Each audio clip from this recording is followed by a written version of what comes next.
Let's get the No, I'm knowing this field quite a bit. Yeah. School district to order here. Yeah. Not- Please note this meeting is being video recorded. Motion shows are examples. These may be omitted or amended. In the Pledge of Allegiance.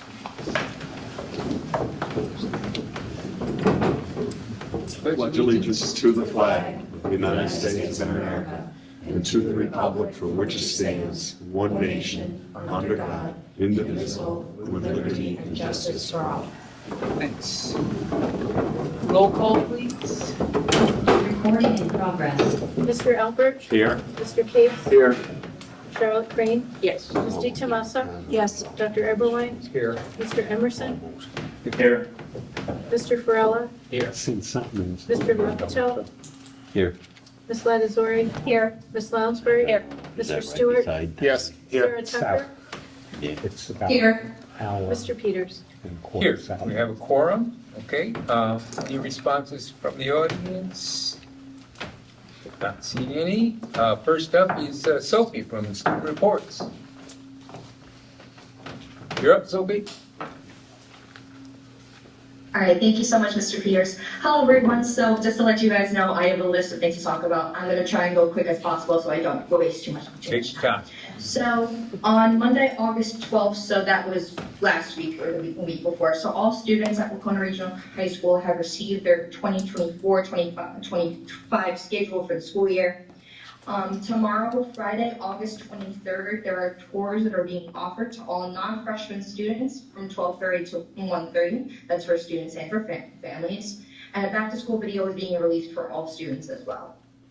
On Sunday, August 25th, students from Wacona Regional High School, they will receive their first Wacona weekly update. So basically, to anyone that does not know what that is, basically it gives you all the updates of any events that are happening throughout the week, any brand new staff that is that is brand new to Wacona, and any DLTs, and whatever your lunch schedule is. That's basically what it is. And then on Monday, August 26th, teachers they will go back to school themselves. And then Tuesday, August 27th, Wacona Regional High School's class of 2028, their freshman orientation from 7:50 to 10:55 a.m.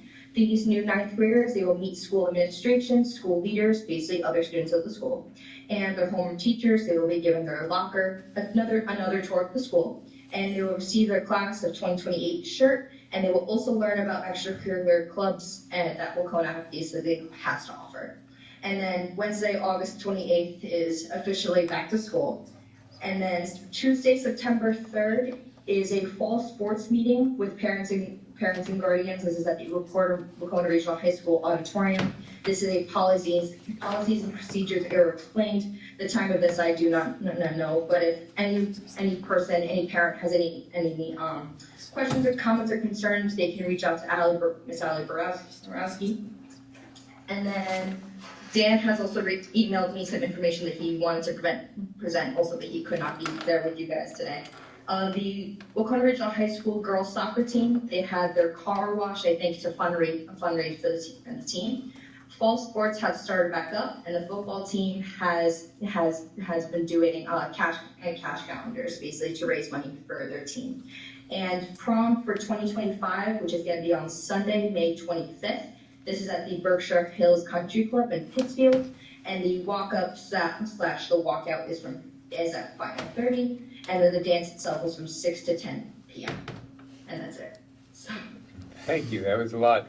Exciting time Thank actually you. for you guys. Getting going. It's all Yeah, good. it's a lot. It's all good. It's great. Thank you. Thank you. Okay, next up is the financial report, warrants. Okay, so we had 9 warrants, all pre-approved. And if you have Okay. questions, none?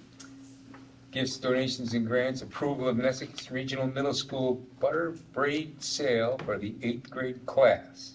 Be it resolved that the Central Berkshire Regional School Committee approves a fundraiser for the Nesicus Regional Middle School 8th grade to raise money for their end-of-year activity. Second. Motion and second. Any questions? What's a butter braid sale? It's bread. Braid bread. Breads Yes. and pastries. Yeah. Pastry. Butter coated bread. All right, Roll call vote, please. Mr. Albert, Yes. Mr. Case, Yes. Charlotte Crane, Yes. Misty Tomaso, Yes. Dr. Eberwein, Yes. Mr. Emerson, Yes. Mr. Farella, Yes. Mr. Locatell, Yes. Ms. Latazori, Yes. Ms. Lounsbury, Yes. Mr. Stewart, Yes. Sarah Tucker, Yes. Mr. Peters. Yes, motion carries. Next up, authorization of scholarship donations. Be it resolved that the Central Berkshire Regional School Committee accept the following donations totaling $13,000 as recommended by the district treasurer. And the $13,000 was donated from Michael and Barbara Boraski to the Pat Muraka Scholarship Fund. Second. Motion and a second. Any questions, concerns on this one? Seeing none, hearing none, roll call vote, please. Mr. Albert? Yes. Mr. Case, Yes. Charlotte Crane, Yes. Misty Tomaso, Yes. Dr. Eberwein, Yes. Mr. Emerson, Yes. Mr. Farella, Yes. Mr. Locatell, Yes. Ms. Latazori, Yes. Ms. Lounsbury, Yes. Mr. Stewart, Yes. Sarah Tucker, Yes. Mr. Peters. Yes, motion carries. Next up, acceptance of donation of a Steinway piano to the Wacona Regional High School Arts. Did I can't miss one? You missed one. Sorry. We'll go back. Acceptance of donation from Camp Taconic to Wacona Regional High School. Be it resolved that the Central Berkshire Regional School Committee approves a $500 donation from Camp Taconic to Wacona Regional High School for the use of their parking lot as recommended by District Treasurer. Second.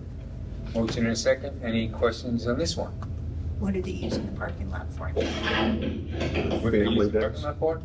Their family days, when the parents come up, they park the Right. cars down there and bus Oh, them. very good. Okay, thank you. Anything else? Roll call vote, please. Mr. Albert, Yes. Mr. Case, Yes. Charlotte Crane, Yes. Misty Tomaso, Yes. Dr. Eberwein, Yes. Mr. Emerson, Yes. Mr. Farella, Yes. Mr. Locatell, Yes. Ms. Latazori, Yes. Ms. Lounsbury, Yes. Mr. Stewart, Yes. Sarah Tucker, Yes. Mr. Peters. Yes, motion carries. Now we put the acceptance of donation of a Steinway piano to Wacona Regional High School Arts Department. Be it resolved that the Central Berkshire Regional School Committee accepts a donation of a Steinway piano from the estate of Robert Neff to the Wacona Regional High School Art Department as recommended by the District Treasurer. Second. Motion and second. Any questions on this one? Seeing none, hearing none, roll call vote, please. Mr. Albert, Yes. Mr. Case, Yes. Charlotte Crane, Yes. Misty Tomaso, Yes. Dr. Eberwein, Yes. Mr. Emerson, Yes. Mr. Farella, Yes. Mr. Locatell, Yes. Ms. Latazori, Yes. Ms. Lounsbury, Yes. Mr. Stewart, Yes. Sarah Tucker, Yes. Mr. Peters. Yes, motion carries. All right, Arts. thank you, Bonnie. Next up is the Secretary's report, approval of minutes of the regular meeting of July 25th, 2024. So moved. Can I get a second? Second. Thank you. Any questions, changes? All right, roll call vote, please. Mr. Albert, Yes. Mr. Case, Yes. Charlotte Crane, Yes. Misty Tomaso, Yes. Dr. Eberwein, Yes. Mr. Emerson, Yes. Mr. Farella, Yes. That includes. Mr. Locatell, Yes. Ms. Latazori, Yes. Ms. Lounsbury, Yes. Mr. Stewart, Yes. Sarah Tucker, Yes. Mr. Peters. Yes, motion carries. All right, superintendent's reports and recommendations. Okay, good evening, everyone. We are counting down till school starting. Monday, we have our convocation. It is actually been moved from Wacona to Nesicus, and I'll talk more about that, and that's a bigger topic that I'll talk about in a few minutes. This morning, we had new teacher orientation, which is where we invite everybody who is new to the district. We have a gathering that's organized by Dr. Nault, and it's a great time to meet people in the district. We also bring in individuals like Chief Strout to talk to everyone.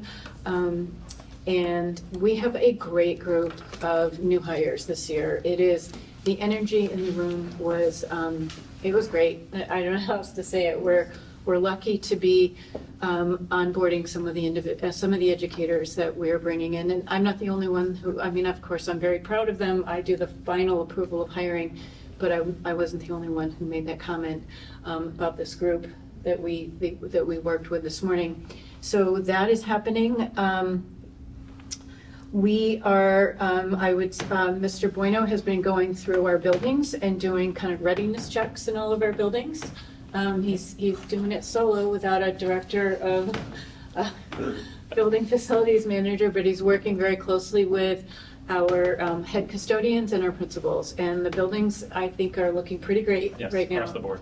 So, and the only other thing that I want to say about starting the new year, I know Mr. Rob, one of the things that came out of our DEIB steering committee meetings is the idea of having a mentoring program for our incoming ninth graders. So I did see him, I did see that he was working with some of our seniors to act as voluntary mentors for our ninth grade, just to really increase their sense of belonging as ninth graders in a new high school at Wacona.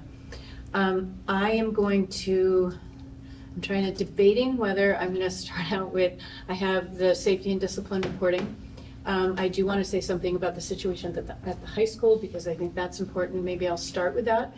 That's kind of on everybody's mind, I think. I'll kind of give you a rundown of the situation, a summary basically, and then tell you where we are right now. So basically last Thursday night, we discovered that the walls in the auditorium at Wacona had mold on them. As a result, Friday morning, we had a convening of our own at Wacona. We brought in, Bar and Bar, for those of you who are new to school committee, they were our construction company. Skanska was on site. Skanska was what we call our owner's project manager. They were the people that really worked in our favor to organize all these organizations that built the building for us. And we had, Mr. Bueno was on site with me, Assistant Superintendent Hanault was there, trying to think who else was there, Mr. Rob was there, Principal Rob, our head custodian, Mike Cayley's been very involved. And then we had one individual who is, for lack of a better word, a mold expert. What they do is they really look at the mold, they tell you what kind it is, they tell you if there's where the evidence of it is, whether it's on a surface or whether it's airborne. And then they put together a remediation plan. And then we had another organization that basically executes that remediation plan. So they're the ones that really follow through and do the cleanup for us. And of course, the question in our minds was, of course, we had to get right away, we had to figure out, we had to start right away and figure out the safety of the building. So what we ended up finding from these experts and the people who were investigating for us is that it was a type of mold called penicillium, which is, I think, found in cheese and penicillin. I can't actually say that it's non-toxic because it can be sensitive. Some people can be sensitive to it, but it's common. It's referred to as a common household mold. It is very contained to the auditorium. We had tests done in and around the auditorium. We had tests done in other areas of the building. We are continuing to test, just so you know, that we haven't stopped with just that day. And that auditorium right now is very contained. It's all HVAC systems to that auditorium right now have been turned off. It is being sort of manually, the space is right now being sort of manually controlled. So dehumidifiers are in that space. The why behind it right now is what we're looking into. We think that there was an excess of moisture. We're looking into the HVAC systems, to be honest with you. We're trying to figure out the why behind it. We don't have solid answers, I'll be honest with you. That's something we're looking into right now. We anticipate a full cleanup to be done by the weekend. But we are going to keep it closed and contained until we're pretty confident around the why, and we're pretty confident that we can turn those HVAC systems back on into that room and have a controlled system in there that doesn't, so that this does not repeat itself. We had a meeting today, and we met with the original design team. We met with, and we met with, we've met with a number of individuals all along, and we are in the process of looking into it and remediating the situation. Like I said, right now, we're confident that it's a safe building. We're not sending anyone into that room. We're confident we can get to the bottom of it. I don't want to give information. Nobody really has a solid why. I think most likely there are a number of reasons why. Yeah, so do you want to add to that at all, Craig? Or Rich, do you want to add to that? Because Rich has been also pretty involved in all of the meetings with us. The one thing I will say is that we do have the HVAC systems off in there, but they are only, those HVAC systems are only for the auditorium, so there's no movement throughout the rest of the building with those units. I would just add that, basically, we have to remediate it immediately. We don't have a choice. I mean, that has to be done. And then we have to get to the root cause and do corrective action on that root cause so it doesn't happen again. And that's really what's in process right now. And until you know what the root cause is, you don't know what happened. I mean, it was a pretty humid summer, no doubt about that, but something went wrong for sure. So we don't know what it is, and we'll find it out. Yeah. So you said that the mold is one that's usually found in penicillin. Does that Cheese, penicillin, that kind of thing, Does yeah. that mean that any child that has a penicillin allergy needs to be concerned about? Well, we're not letting anyone in that space, so there isn't any evidence of that particular mold outside of the auditorium, and that auditorium is completely closed off. I did send a message to all Wacona families. So all Wacona families are aware that that space is closed off right now.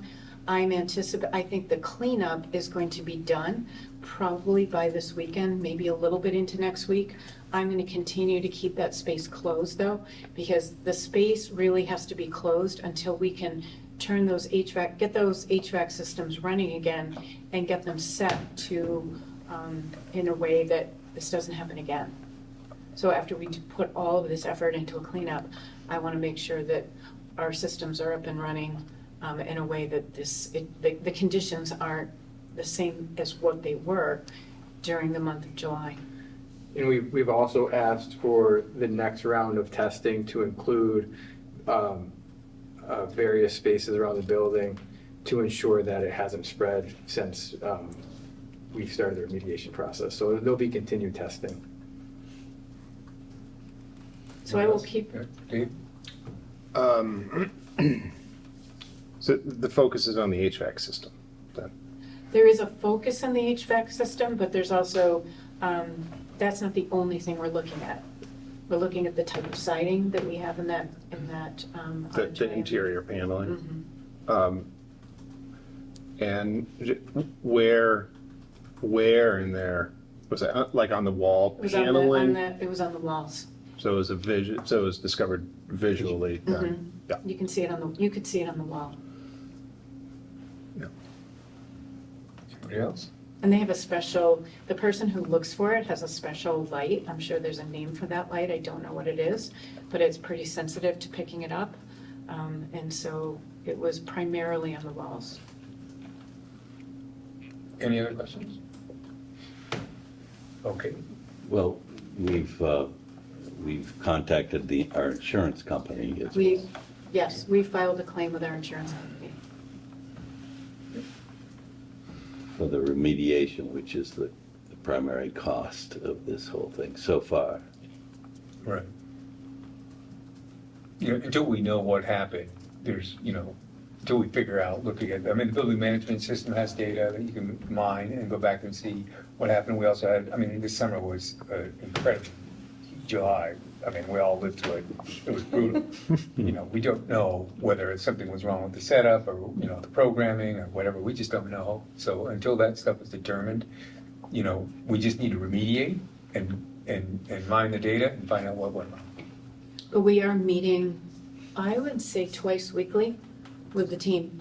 So we met obviously last week. There's ongoing communication every day. We're meeting again Tuesday. We'll probably meet again at the end of the week. And I will say, I do want to say our owner's project manager has been extremely collaborative, extremely helpful. They are actually managing and coordinating a lot of the efforts for us. They want to be there for us to find out the why behind it, and the root cause. Who's analyzing the data? So to start with, Bala is going to mine it, but Johnson Controls is the one who programmed it. So between the two of them, and then Aaron from Skanska is involved as well. But, So we have two of the original engineers yeah. looking at it. So we'll see that data as well. For sure. Where's Sophie has her hand up? Oh, go ahead, Sophie.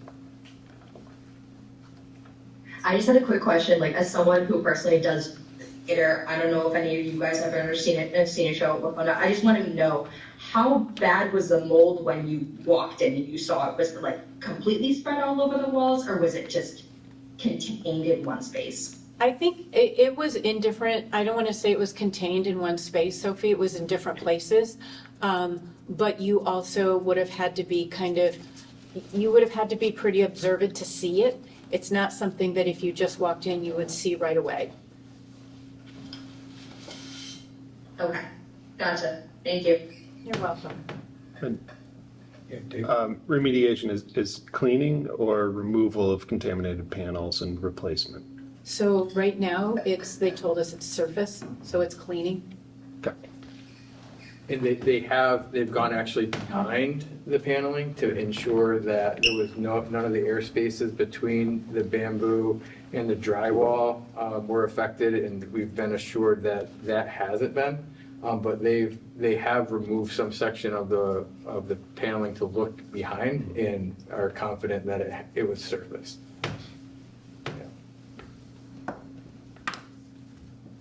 Okay.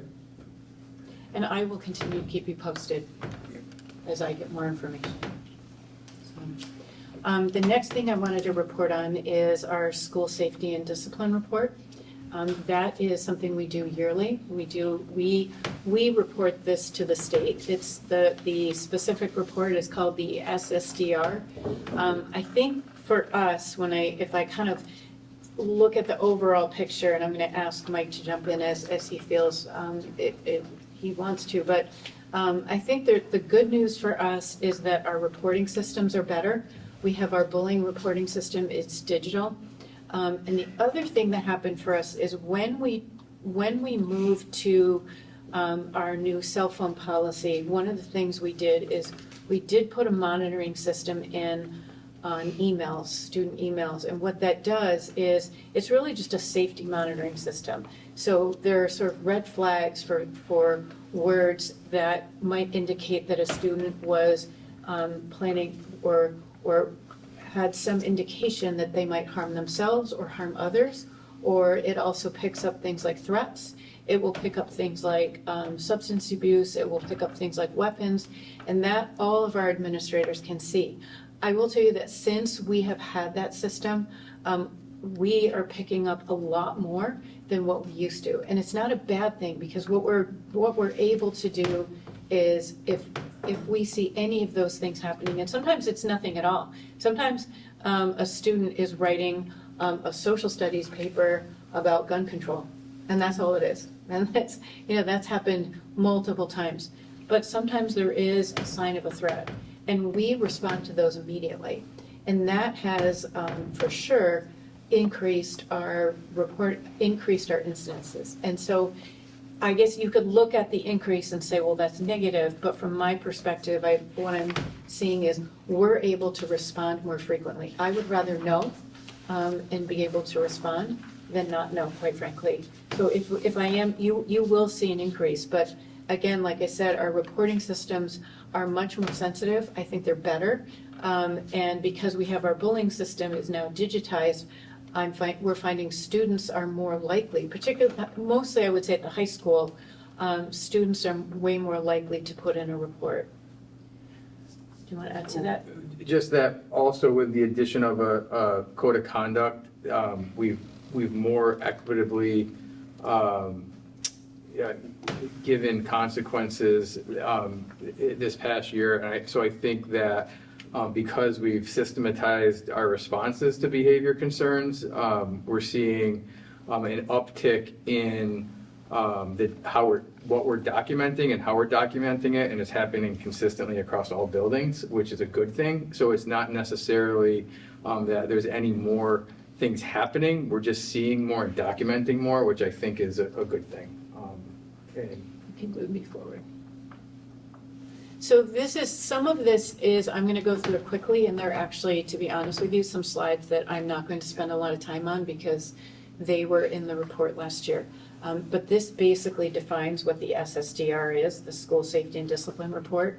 It collects information on anything, all drug, violent, and criminal offenses, and disciplinary action, which includes suspensions, removals, expulsions. It also includes non-drug, non-violent, and non-criminal offenses that result in the student either being removed from class, that result in the student being removed from class, that those are also collected.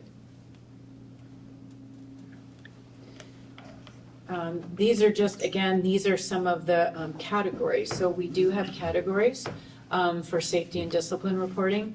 We have harassment non-sexual, that's bullying falls under that.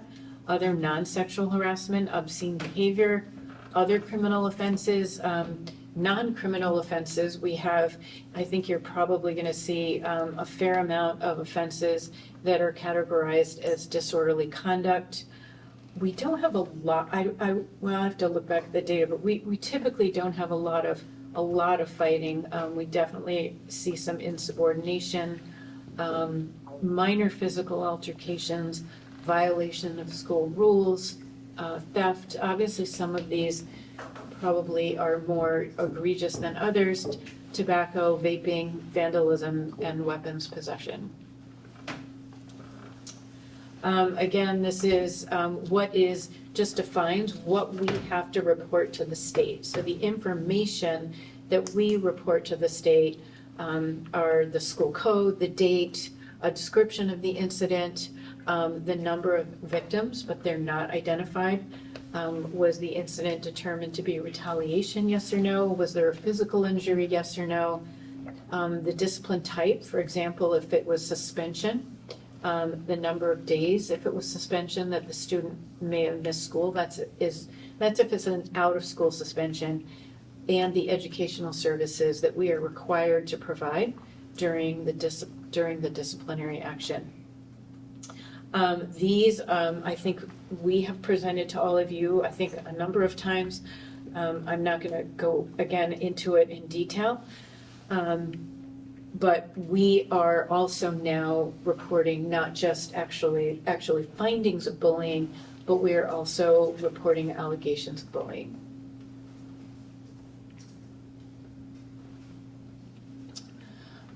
These, again, that new, that the allegations, that was new in 2021. This is kind of what we use to determine if it is an incident of bullying. I know we've talked about this before, so I don't want to be too repetitive, but bullying is really an aggressive behavior. It's unwanted. It involves a pattern, so that means it happens more than once, and it also involves an imbalance of power. The next slide is is what we really emphasize with our administrative team and with our staff, the difference between sort of being mean and peer conflict in bullying. Mean, it may happen once, peer conflict can be repeated. Bullying is always repeated. Being mean can be intentional, peer conflict can be intentional, bullying can be intentional. It can be a power imbalance in just overall being, meanness, peer conflict. There usually isn't a power imbalance. That's a big difference between peer conflict and bullying. And in bullying, there's a clear power imbalance. I will tell you, in my experience, in looking at the reports that come across my desk, because the way it's reported now, Mike and I both see when a bullying incident has been filed. We can see the process as it's happening. I have both, I think we changed it to you, but both, this whole year, I kind of sign off on all bullying investigations. So if I look at the data and I feel like I'm questioning the outcome, then I contact the administrators or we have a conversation, but it's really a principal determination. I will say that between peer conflict and bullying and that power imbalance is sometimes not always easy to determine. When you see, particularly when you see groups of students at the high school, I feel like, versus another group of students, and they're kind of going back and forth with each other, sometimes it's hard to tease out. I will say that when I look at the information. But things to consider with the power imbalance would be a group versus a single student, social status, popular, you hear about certain students being more popular than others, disability status, size, knowledge of embarrassing information, so kind of what you know, an economic disadvantage, and certain protected classes, so be aware of discrimination. Is it potentially a civil rights violation? I think we can skip through. We went through this. So again, I'm gonna, our investigative procedures are pretty thorough. We are, just so you know, our bullying forms really walk our administrators through all these procedures. The boxes have to be checked. The reports have to be put in as they're going through these, going through these procedures digitally. I'm gonna skip some of these slides, to be honest with you. A lot of these slides are components of the trainings that we do with our administrative team. I will keep this though in the PowerPoint for you unless you have a question for me. I'm gonna go straight to, where it says instance of bullying, hate, and bias, summer 24 admin retreat training. I put this in there because this was a training that we conducted for our administrative teams at our admin retreat. There is a very comprehensive letter from the Massachusetts District Attorney's Office on or guidance around incidents of bullying, hate, and bias. We actually did sort of a mini study of that letter and what that and the law. And then we have an abbreviated PowerPoint and presentation on expectations and procedures, which I'm not going to go through with you here, but I wanted you to have access to it. So that's here as well. This is some of our data. This is a very similar chart to what you saw last year. This is a total of offenses by year. And so nothing, from 2018 all the way to 22-23 is the same as what you saw last year. What you're seeing for 23-24 is 280, which is an increase. And that's the increase I was talking about that I would have anticipated, to be perfectly honest with you. And yeah, because I think our systems are better. I think our systems are more sensitive. And I think we're catching more incidences in our buildings. This is really what we report to the state by group. So you can see you can see the different categories. I would say, let me check. Is vaping considered which Drugs. drug? So that's why there's a large jump in drugs, and that is almost exclusively due to marijuana vaping. We've partnered with two different organizations to combat vaping, but our bathrooms at Wacona are actually set up with vaping detectors that go off when students vape, and so that's really it's increased our responses to vaping in the bathrooms, but it's also increased the number of incidents. But we're catching it, which we feel is a good thing. Just curious why we separate tobacco from other drugs. That's state reporting. The tobacco is The state. codified in a specific law that's specific to tobacco on school property. So when we discipline for tobacco, we actually have to code it under that law, which is different than vaping, all the other drugs. Yeah, it's just so, and I can talk to it more in depth, I think is where I meant to tell you this, Liz, but another topic would be to really go through some of the anti-vaping programming that we're doing, particularly at the high school, because we really are intensifying our efforts at the high school, both to educate our families, and we're trying to have those educational sessions at times when we have families in the building, such as open house, sports orientation. So Jared Shannon, our dean, is really on top of all this. And then we're also really intensifying our program with the Breen Center at the high school. We had a program, we did have a program that we just started at the middle school. We're starting it also at the high school, but in a more intensive manner at the high school. What is the, what happens to a student who's caught vaping? What we're trying to do right now, and I don't have the discipline code in front of me, Mike can jump in, but what we're really trying to do right now is handle this from an educational standpoint, because what we're finding is students are they're getting addicted. You know, it's something that we have students that will literally say, I can't sit here for more than an hour or two without vaping. And they are having a lot of trouble handling it and controlling it.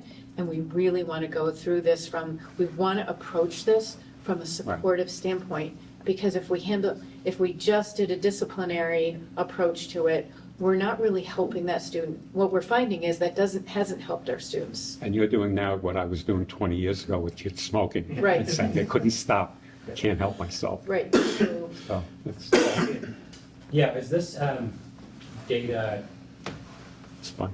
show repeats? Like, is it the same, like if the same student gets caught It 5 shows times doing repeats. something? It does. Right. So actually, yeah, did you want to speak to that? Yeah, so I looked at that pretty closely, and out of all of our reported data, I think there were 100 individual, maybe there were 280. There were 280, I think, total. There were 100 individual students that had one incident, and then the rest were all by people that had between 5 and 10, and like even 15 to 20 incidents with an individual. And that we are finding, especially with vaping, that it's repeat offenders.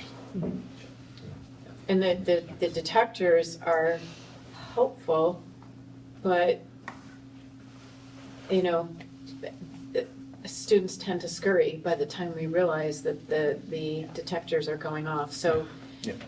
In the nature of vaping, I mean, I don't know if you know anyone who vapes or you've seen it, it can be very discreet.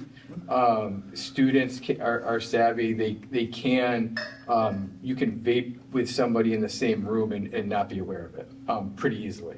And so our teachers are vigilant, and they're like, there's been a shift in classroom management that's like something that they have to look for.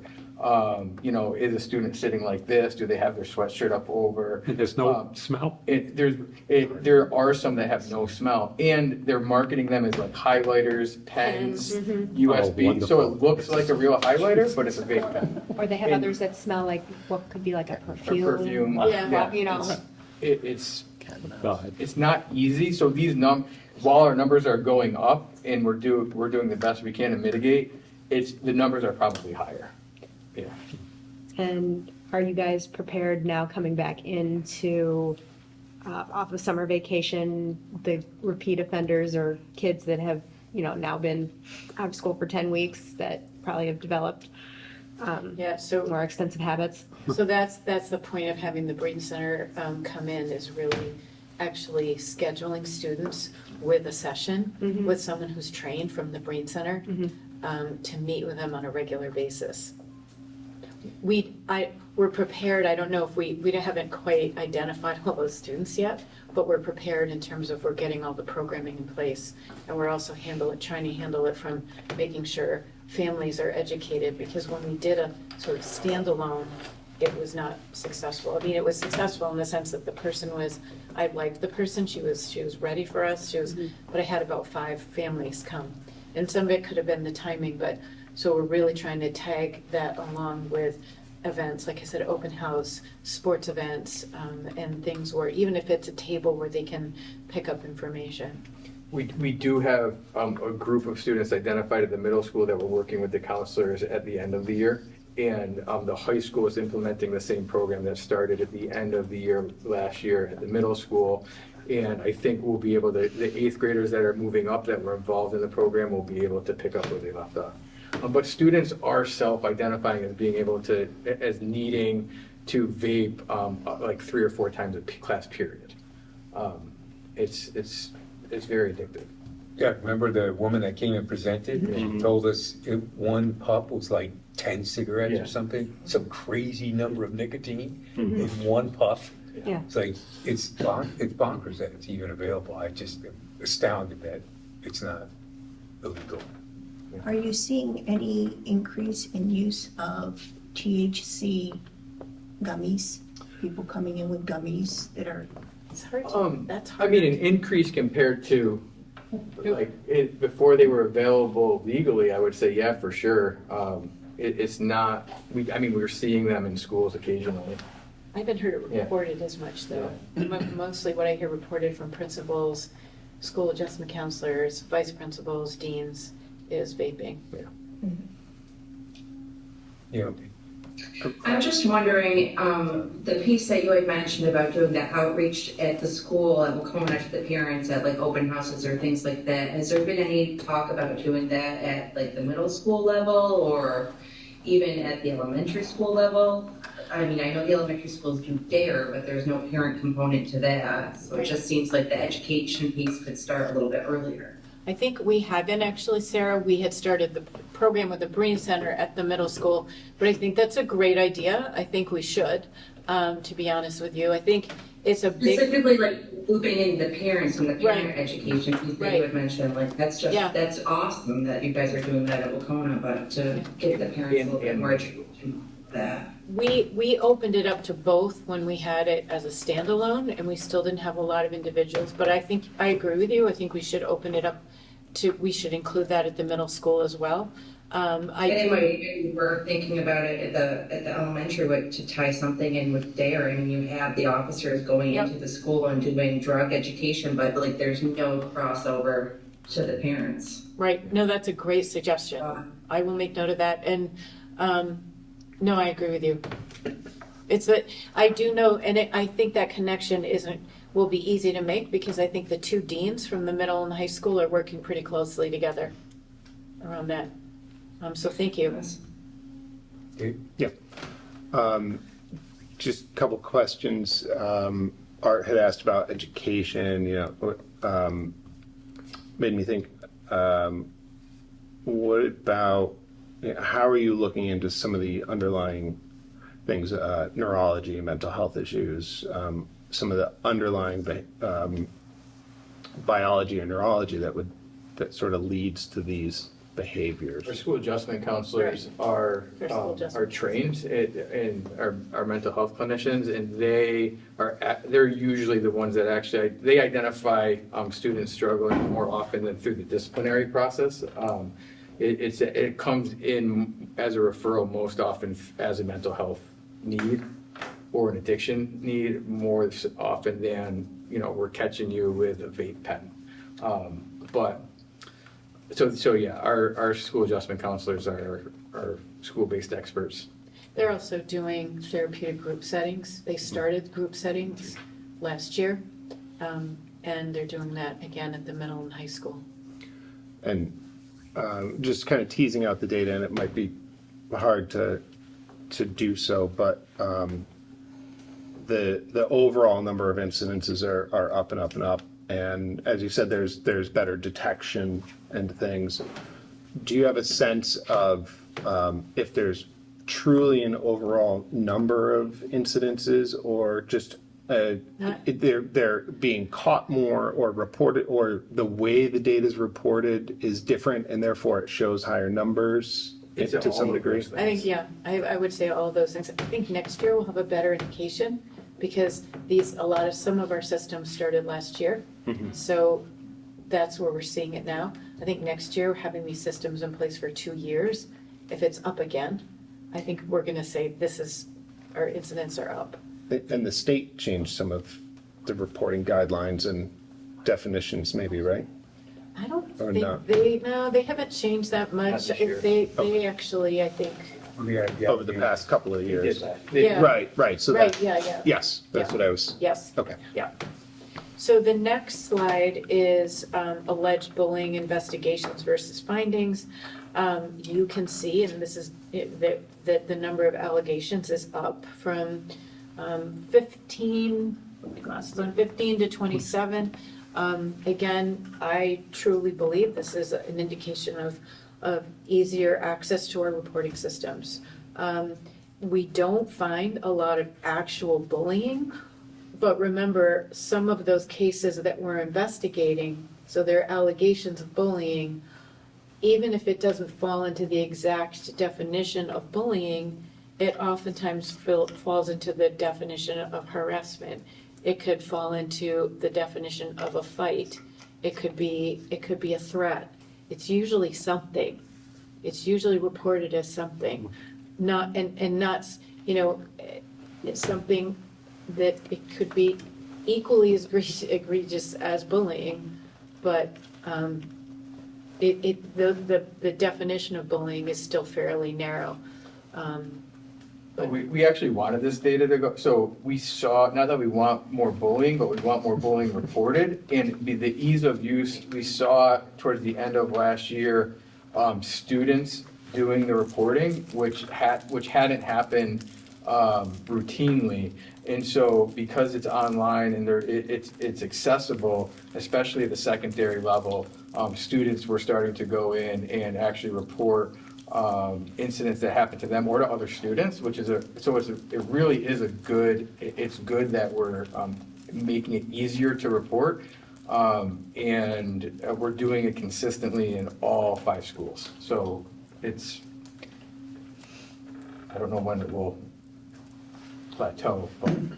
This is the number of suspensions reported. You're gonna, I think on this one, you're going to see, we went up in in-school suspensions.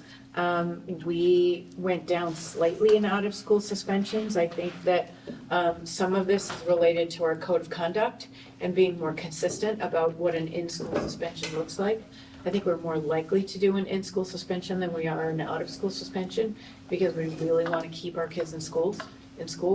When a student has an in-school suspension, they still have access to their teachers, they still have access to mental health support, they still have access to restorative services. So I think that's what we're seeing here.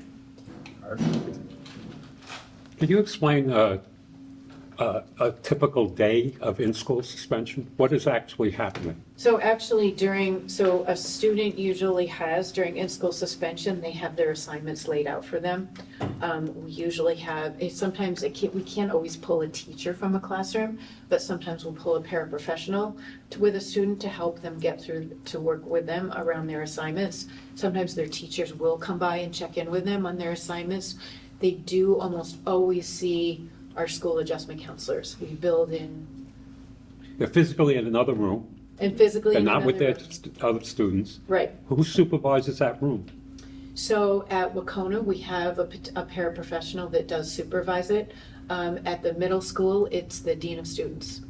No. So it's usually at the high school, it's a combination of one of our paraprofessionals and our dean of students that continually check in with them.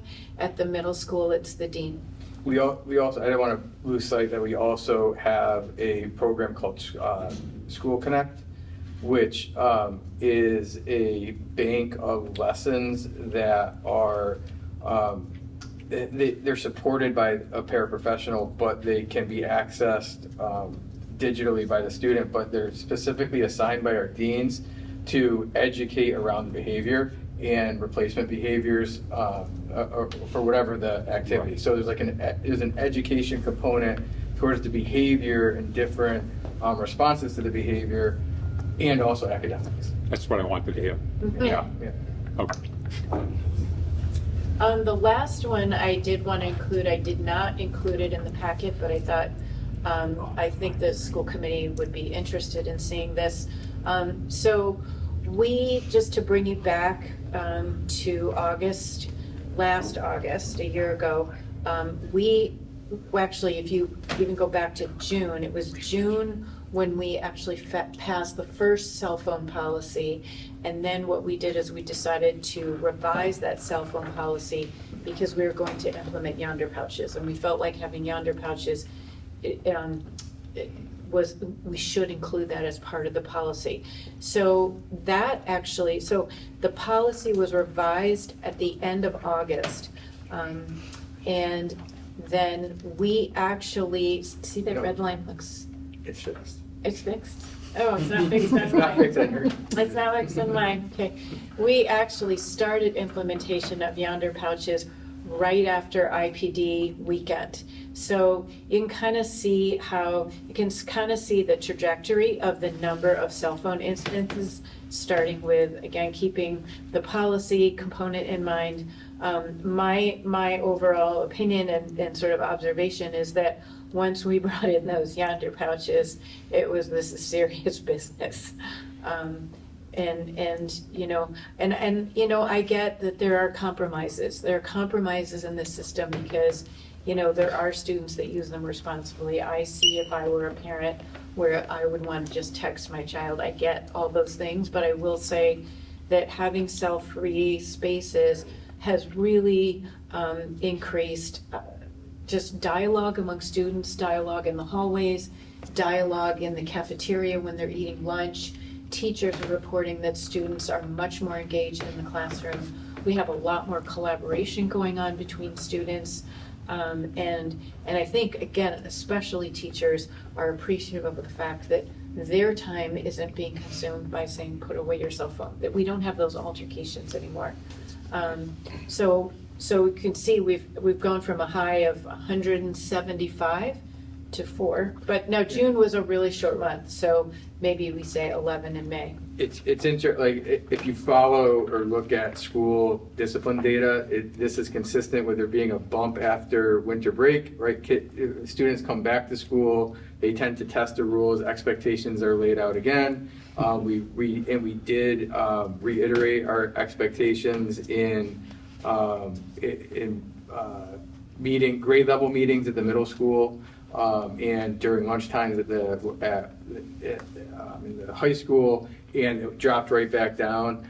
And to Mr. Ferrella's point, the students that were disciplined later in the year around cell phone incidents were mostly repeat offenders. And again, it ties into the addictive nature of cell phones. There are some students that just are reporting, I can't go a day without my cell phone, and we're intervening on that as well. But I mean, the data, I think, speaks for itself about the effectiveness of the policy, and it's also not very invasive as far as our administrators. We're not searching students. We're not like, where's your yonder pouch? Is it in there? And we're just not seeing the cell phones. We're not seeing them in instructional spaces, and we're not seeing them in our common areas, which was our goal. So we're going to keep going with the policy and the implementation with yonder pouches, and hopefully keep that data down again this year. And I do know that the administrators and teachers are extremely grateful and appreciative that the school committee has supported this, because it has made it look different for them. It has made teaching look different for them in a very positive way. And I'm appreciative. We are appreciative of it. So thank you for that. Liz? This is something I forgot to ask during safety and wellness when we had this cell phone presentation, so I won't talk about it later on. But when it comes to some of the criticisms of the yonder pouches, they can easily be broken. You can buy magnets online off Amazon. Have you guys run into any of those kind of things? Initially, we did. Initially, there were the first day or two, but I'm talking about last year, the first day or two, there were some broken yonder pouches. But there was also a few broken phones in the process of breaking a yonder pouch. So that, but that was just like that was all almost happened within the first few days or the first week, and then it was pretty much. The students just accepted it. Yeah. Yeah. It was short-lived. It was sort of an intense week, and then it kind of dissipated.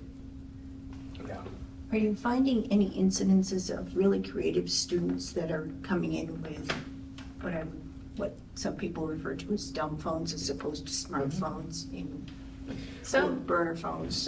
Yeah, I mean, students have burner phones, we know that.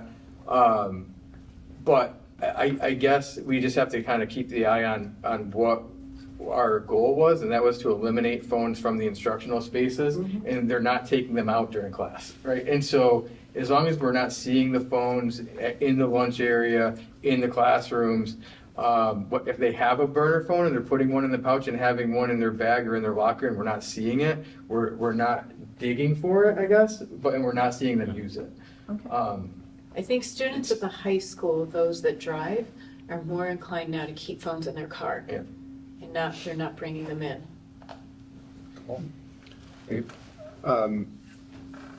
Talking about the cell phone policy, I thought it was May of the preceding year that Could have been we May. I'm actually thinking did it. June, but it very well could have been May. But we decided not to implement that policy because it was so close to the end of the year. So that data on the policy, you can't really use that because we never used the policy, right? So then the policy came into effect after the start of the year. We did change it for the yonder pouches and then implemented the policy, so. Yeah, that's where we didn't put any data for May. Right. We didn't include it. Because That's a good point. the policy was there, Right. but we never used it, Exactly. so. I was just trying to give the history, but I think Yeah. you're right, it was May, not June. So- Right, and we were Yeah. just so close to the end that Right, it's too exactly. confusing to start something then. Yep. And then, and I've talked to some of the students in the middle school, and, they say the same thing, they just don't even have their phones out, and they just don't even use the yonder pouch. Right. Some Right, of so them it's not don't. even, they're leaving them at home or something, but they just don't even have the phones out. They're just not using the pouch. I mean, beyond the first couple of weeks, Right. they're just not even using Yep. it, right? And that's a conversation we'll have, like, next year or in the spring, do we want to make a purchase again, or do we need to? Because we collected them, we handed them back out. We didn't need that many this year, so. We're looking at other options as the market was pretty much yonder when right? And now that we'll have 2 years of data, yonder is going to be more expensive than it was. And our administrators, we actually had a meeting during the summer to talk about what direction we wanted to go. And we landed to stay with yonder for 1 more year because it's working and just to get 2 years under our belts. And then I think the conversation this spring into next summer, we can talk about whether we need to continue our partnership with yonder or whether there are other viable options. But if it's working, I felt really strongly that we should keep it implemented and start off the year the same way we started off last year, which is checking the pouches, putting it in that first few days of school, just so that we send the message that we are still, the expectation is that we don't see cell phones, and then if you have them in the building, they're in the yonder pouch. And if the student leaves it at home or it's not in their yonder pouch, we're not going to be searching people for that, but if we see a phone, it has to go in the pouch. Right, and I think. And that's what they've been doing. As I said, last year when you were kind of introducing this, it was really 10th, 11th, 12th grade was the primary offenders of the cell phone. So there's 11th and 12th this year. Right. But it may just end up being that everybody understands that you put your phones away and that's it. That's the whole. You created a culture, and then that's all you have The to do. threat of yonder pouch. Those, because those pouches remain with the students at the end of last year, do you have a supply for ones that got lost, and are we charging students for those? No, we do have, we ended up ordering a supply. Yonder changed the way that they've changed all their contracts and how they distributed it. At first, we were basically renting from Yonder for the duration, and then if we canceled our contract, we would have to give the magnets back in any pouches. And so we outright, the money that we used last year, which was from the grant funding, went to buying out the magnets. So now we own the magnets and the pouches, and we have enough pouches with the order that we used from this year and what we had left over in surplus from last year in both schools to anybody who's going to need a pouch, we have one for this year. And we won't for next year, so that's why we have to consider next year whether we want to continue. And we did establish a small fee $15, I believe. for if they were lost or damaged, right? Yeah. Okay, Sophie has a question. Go ahead, Sophie. I just want to make a comment about the Yonder pouches. I personally have a phone, it's right here with me, and that I personally use the Yonder pouch, but within the first week that the Yonder pouches were instilled into Wauconah, the amount of times, at least every single day, that a kid would just be slamming them up against a table or a chair or a desk, the noise would just get really annoying. And I'm saying this from a student perspective. And then there would be the kids that would say they wouldn't have a phone. And then I would go into the bathroom and I would hear, and I would see, like I would walk in and the group of girls, they're just standing there all with their phone. They're like doing like their little dances on Snapchat, whatever. So I don't know if that's just personally me from a student perspective. I don't know what other reports you guys have heard from the schools or middle schools, but that's just personally me from a student perspective. So. Thank you, Sophie. Yeah, no problem. Mr. Messina and Mr. Rob the one thing that comes up is how to control the bathroom. And the vaping and phones in the bathrooms are sort of, we know that that's where those issues are happening, and we're limited in how we can patrol bathrooms, right? And there's that balance of, and so we know that, Sophie, and we're working on it, and we've talked about it quite a bit. Liz? Dave had mentioned something, but to be clear, the pouches had all been returned at the end of the school year, and they're being redistributed on the school day. No. Because that's what you had said at the meeting. That's what we talked about at the meeting, but I don't think they actually, I think I was not correct about that. I think the students actually kept their pouches over the summer. Their students were encouraged to write their names on them and they to kept them. individualize them, They kept so them. it was always. That was my mistake. as They far did as- keep yes. them. Yeah. They were supposed to keep them. They did keep them. That was my error. And if they lost them, I still have mine. It's in my office right now. we have new ones if they've lost them. Or break them. Chuck?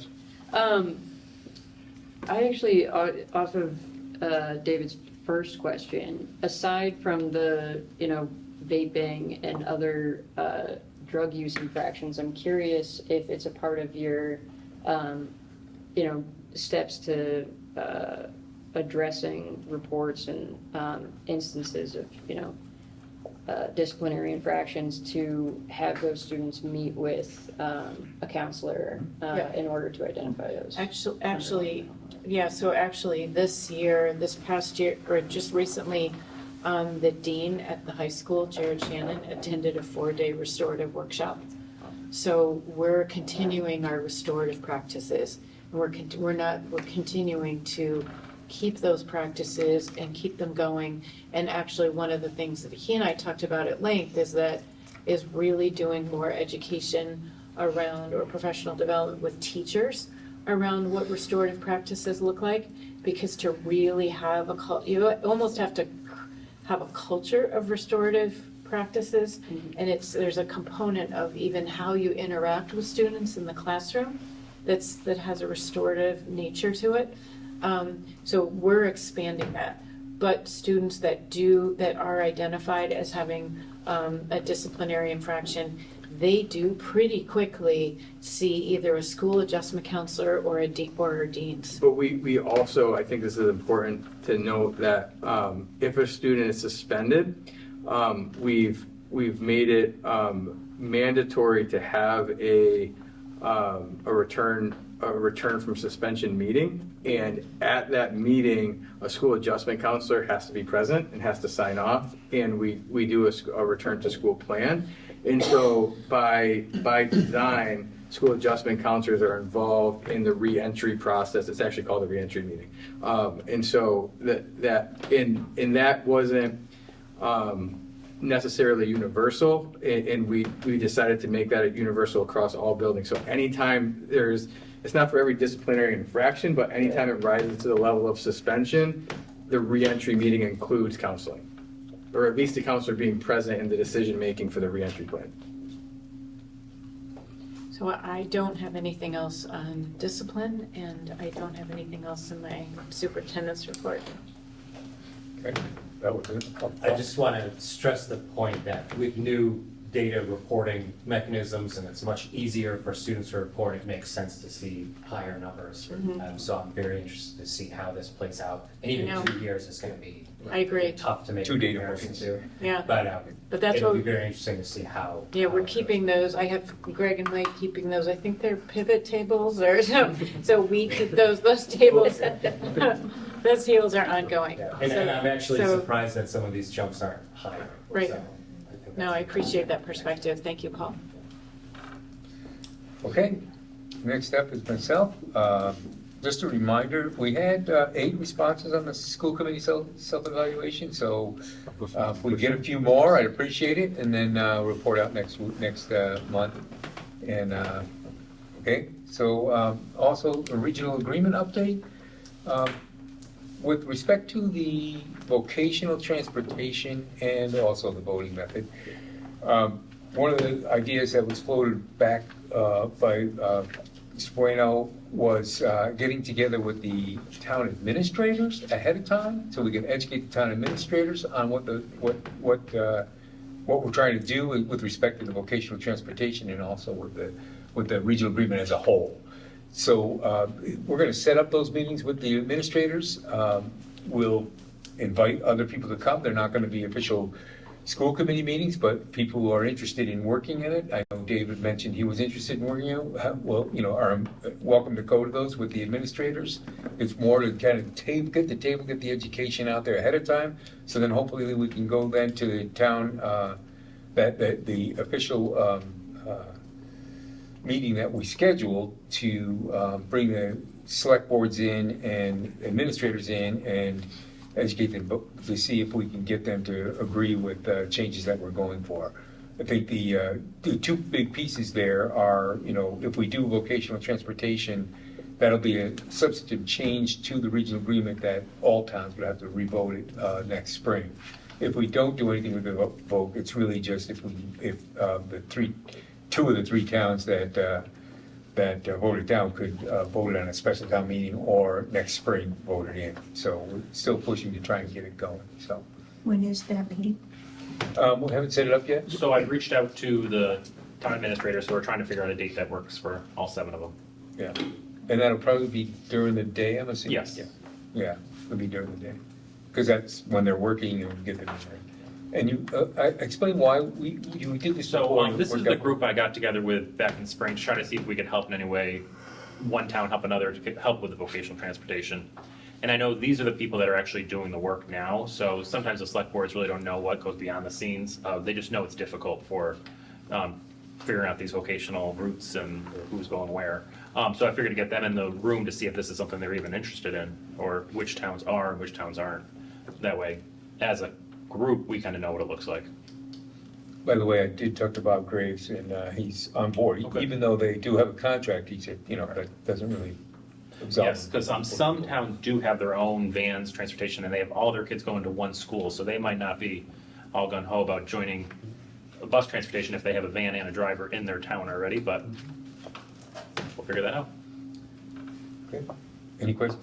But I would see when it's put into the regional agreement, if it is, it would be optional for, all towns would be eligible, but it's optional, and that probably would change maybe every 3 years, or maybe even every year.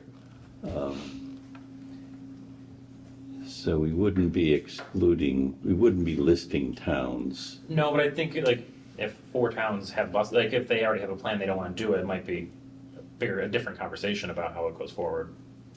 I think it really depends on what the language will be. You know, it shouldn't be restrictive language, it should be supportive language and Well, it's optional supportive language It's authorizing us to do something, Yes. the district to do something. for them. It might be 4 initially, it might be 7 later.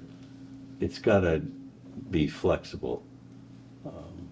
Yeah, for sure. Because this, for a lot of reasons, but one thing is the loads on towns change. Every year. Quite a bit. Every year, yeah. And that, what I'm primarily concerned with and what we'll be watching is the formula. And it should be reflective of that, that it's not consistent every year. It changes depending on which towns avail themselves of this and what the load is on the whole process. Yeah, the language would have to be generic enough, because you're not gonna change the regional agreement every year, so it's gonna have to be generic enough to say, we're authorized to, if they want in, they can opt in, if they want to opt out, they can opt out, but, you know, we have the authorization to sign a lease with the, you know, or negotiate a deal with the bus companies. There's the other thing I'm thinking is the goal would be also to make, for it to be a savings to our towns. So that's something we have to look into. If it's not. You know, when we talk to the bus company, when we talk to the towns, it would, the hope is that it would save them money. Yeah, for sure. Yeah, Dave? Just, I'm trying to understand, because this discussion on the regional agreement is sort of evolved with the addition of the transportation component. And I thought originally we were talking about just working with the Peru, Cummington, and Hinsdale on the regional agreement to sort of work with them and discuss with them on what they had rejected, and now it sounds like we're trying to get all 7 towns together, their administrators of all 7 towns together to discuss the transportation component and also discuss the holdups with the 3 towns that voted it down. Am I understanding this? Well, has it kind of changed in that way, or? No, it hasn't really changed. If you remember right, we said you really can't do just the 3 towns when we have that meeting, because it's the 7 towns, every town is involved, right? So it's not just Peru and Hinsdale's decision to, you know, change the regional agreement. It's all 7 towns, and that was discussed in the ad hoc, ad nauseum in the regional ad hoc meetings, the whole vote, right? So we can go there, the holdup from them, you know, is. We know. Yeah, okay.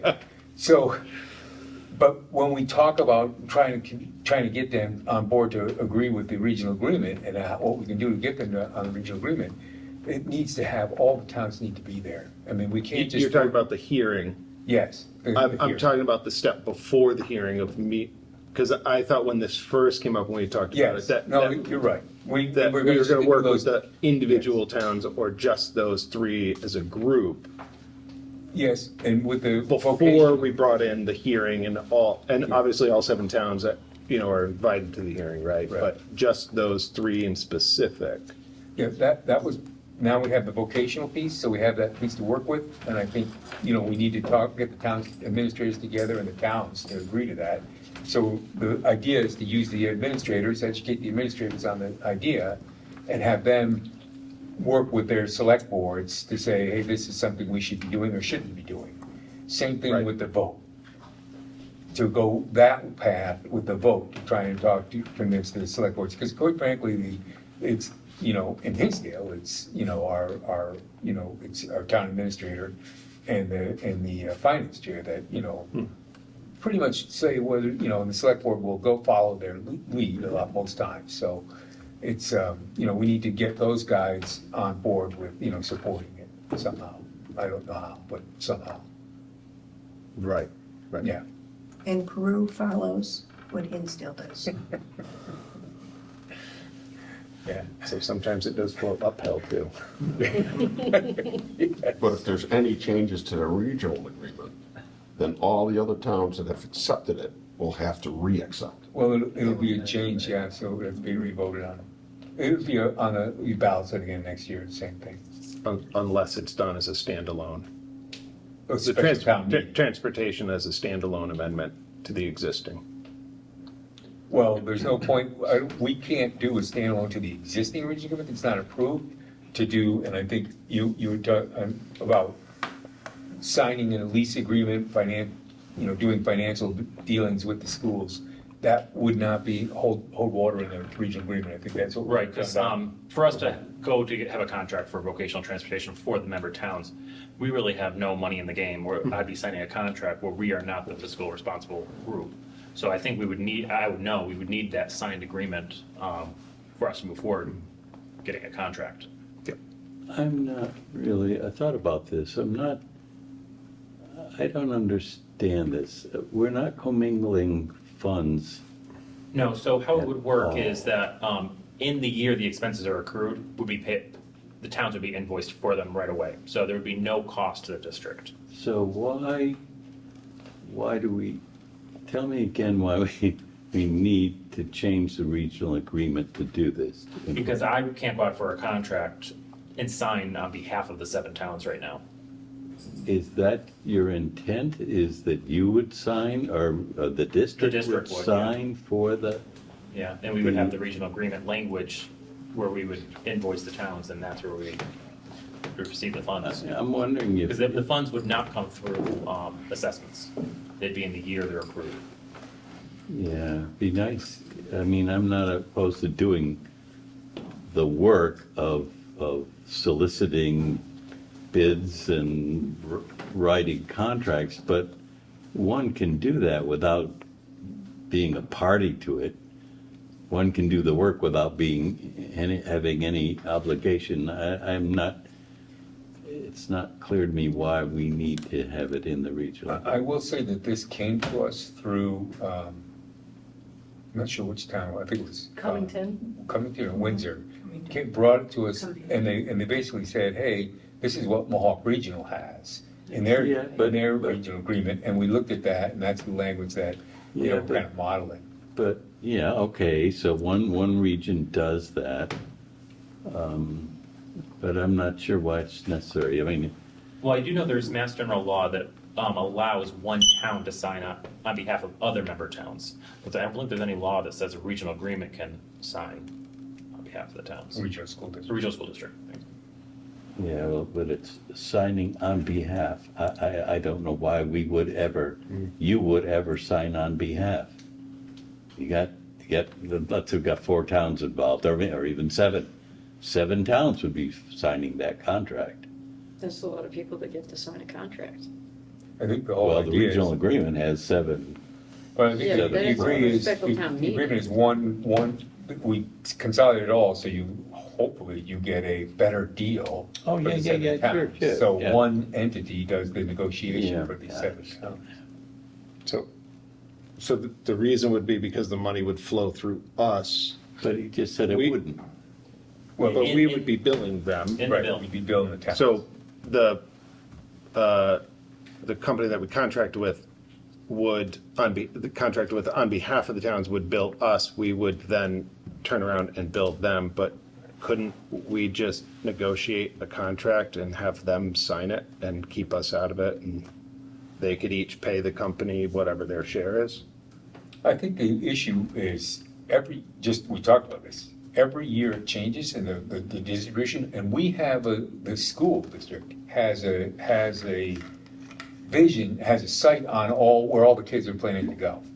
And the other towns don't know where the other towns' kids are going. So we have the data, and that's really why the towns want to come to us and why we the school district makes sense for the school district to be that consolidation party, to figure out, okay, here's where we got these 3 going to this school, these 3 going to that school, or we can have one bus pick them up on the way by, whatever, where other towns, buses are going past each other with one kid on. Do we know where all the students of all the towns go? We do. They have to let us know ahead of time. Yeah, we There's involve also transportation collaboratives that exist. Sure. I mean, there are a lot of them. I'm not. Well, that's, sure. that's to the point where it might not be a money saver for the towns. I mean, that's what we have to, we basically have to try this out, see what happens. When we have to get an agreement that they want to work together, and then try and get quotes, and it may be that some towns go, it's cheaper for us to do it this way than, our rate is higher or whatever, I don't know. I mean, that remains to be seen. We had, at one time, we talked about Berkshire Collaborative Transportation. If we had done that, we would not have changed the regional agreement. We could have had a transportation collaborative without changing the regional agreement, or, all the districts, whether they're in a region or not, Lennox might be part of that collaborative. Wasn't this an inducement to get the towns that didn't agree to the regional agreement, to get them to agree because they saved some money? I mean, I thought that was the point of this whole thing. No, it's not the point of it. No. But it could help, but it's not the point of this. It's not the point. Potential. Okay. But it could help. It could help, but it's not the point. Maybe. Okay. But Yeah, Mike. I know we've discussed it in our select board meeting, and the rough cost for the town of Washington is $200 a day for 6 students. And that means a full-time employee, and that means the town, a small town, is buying a vehicle. It's getting thousands of miles a year on it, and ours currently is 14 years old, and it will not pass inspection. Yeah. So, Anyways, it's an effort to, the town's brought it to us, looks like a decent idea, maybe we can help, maybe we can't, but we're going to the next level to see if we can get it together, and maybe we can get moved on to the regional agreement, or not, Yeah, okay. So the last thing is, there's the Dalton Community Recreation Association preschool lease. So Dalton, the CRA is starting another preschool. They're starting a preschool in Kittredge. So that's what this lease is about. If you want to read the motion, then we can have Sure. discussion. Be it resolved that the Central Berkshire Regional School Committee authorizes the administration to enter into a 3-year lease agreement with the Dalton CRA for a preschool classroom at Kittredge Elementary School. Second. Motion and a second. Any discussion, questions? Yeah, Mike. just a question, how will that affect our preschools? So our preschools are full.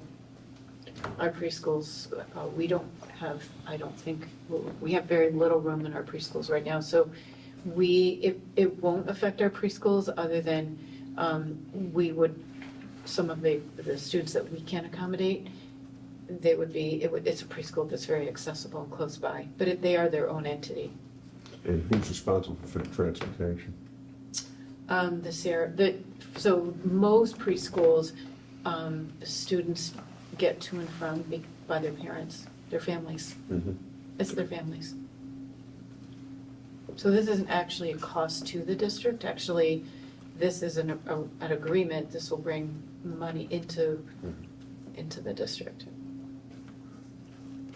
If the parents are transporting the preschoolers, at Kittredge currently, there are people who line up.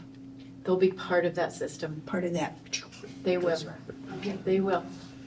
It's very well organized. It's very well organized, yeah. They will be part of it all. You may just have people lining because they go into the church parking lot and come They around. do, I So know. depending on how many you're adding, that might. Because but we like the security aspect of keeping them coming in the front door, because we have security, we have secure systems through that front entrance. No, it works, from what I can see, it works very well, but just curious. Any questions? Okay. So this would be the 3rd preschool at Kittredge then? It would. This would be the 3rd. It's nice, actually, it's nice for the CRA to have a preschool where there are 2 other preschool classrooms where the teachers can collaborate. That's actually an advantage to our teachers. Then it's not, we have 2 at Beckett-Washington, we have 1. if they can collaborate, if they have other preschool teachers that they can collaborate, that is a nice thing for them. And you may not know this, but CRA would then continue to have, to lease out their preschool space to the Dalton Cooperative Nursery Yes. School. That's the correct name for it. I can't remember. I It's think been a so. while since I don't my know kids the were there, exact but. name, yes. Okay. And on the contract itself, they provide all the furnishings, everything else. There's Yes. nothing of that. Okay. And the last thing is that on the signature page, there's the school committee chair is a signee, but what we're doing is authorizing the administration to enter the contract. So I'm just curious why the chair's signing and not the administration is signing when we're authorizing you to sign. It's For a usually, contract. it's usually the contracts, don't they, it's usually the school committee chair that signs these contracts. For leases, yes, the school committee would sign. I mean, you could change that motion to the district rather than administration. Okay. Authorize the district. I'm just curious. It's Yeah, Charles? I'm curious if any of the funds from this lease could or would go towards potentially eventually putting in a preschool at Wacona. So these funds would have to stay at Kittredge. So they would, how they've done in the past would be pretty much use of facilities to maintain the building for more traffic being there. So they would go into the Kittredge's use of facilities account. Okay. All right, roll call vote, please. Mr. Albert? Yes. Mr. Case? Yes. Charlotte Crane? Yes. Ms. DiTomaso? Yes. Dr. Eberwein? Yes. Mr. Emerson? Yes. Mr. Farella? Yes. Mr. Lockato? Yes. Ms. Latazori? Yes. Ms. Lounsbury? Yes. Mr. Stewart? yes. Sarah Tucker? Yes. Mr. Peters? Abstain. Motion carries. That's it for me. Next up is curriculum. Yeah, no, go ahead. The original agenda, you had update on the Dalton vacancy. Is there no update, or did I miss that? Oh, It was just left off of this, but it was on the It's on the full regular agenda. agenda. oh, okay. Just the Dalton update on the school committee vacancy. Yeah, so Nobody has. nobody has taken out papers. So there will be, people want to stay on, they can do write-ins. No, that's not what you're talking We have the about. vacancy. You're talking about, he's talking about the vacancy. Oh, the vacancy right now? No, nobody, okay, so nobody has, no names have come forward. Okay. Nobody's asked, so if you know somebody who wants to get, appointed, please get some names to us. Be good, we're gonna be missing some people, I think. We have no one interested in the vacancy now, and then we have no paper for the vacancies that are impending. Right, yeah. Yeah. And, well, anyway, so if you know some people to, recruit, some good people, we're gonna need them in the fall, for sure. Do you know if there was interest in any of the other vacancies outside of Dalton? There was one person in Peru that brought out papers. Yeah. That's it. And one in Windsor. And one in Windsor, sorry. Oh, yeah. Can you confirm just how many are looking at being vacant as of November? I forget I think there was, So there's 8 total. right, 8 total. So a total being elected Right. or But some of them have people running for them. Right, so Peru Peru, and Windsor. Windsor. Then that leaves 6 with nothing. Right, Okay. People do write-ins. yes. Yeah, So we could have a very interesting It's easier. makeup. in There Well, was, it's there okay. was somebody in another Oh, gosh. town that did a write-in, just handed out stickers and won. So, Yeah. I was surprised. Yeah, Yeah, just yeah, there you go. Yeah, it's not,